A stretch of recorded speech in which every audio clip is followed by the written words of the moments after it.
భారీ వర్షాల నేపథ్యంలో శ్రీకాకుళం జిల్లాలో విషాద ఘటన వెలుగు చూసింది. శ్రీకాకుళం జిల్లా మందస మండలం హంసరాళి పంచాయతీ సవరటోబ్బూరులో సవర బుద్దయ్య, రూపమ్మ దంపతులు రేకుల ఇంట్లో నివాసం ఉంటున్నారు. గురువారం రాత్రి సమయంలో ఒక్కసారిగా గోడ కూలి నిద్రిస్తున్న దంపతులపై పడడంతో తీవ్రంగా గాయపడ్డారు. వారిని హరిపురం ఆసుపత్రికి తరలించగా చికిత్స పొందుతూ ఇద్దరు మృతి చెందారు.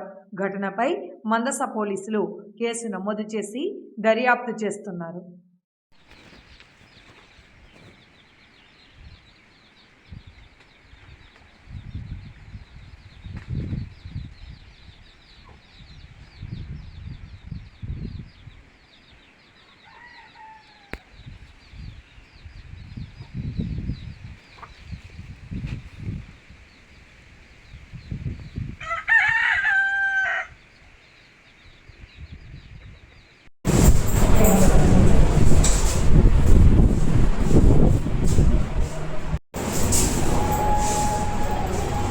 नहीं जो करता है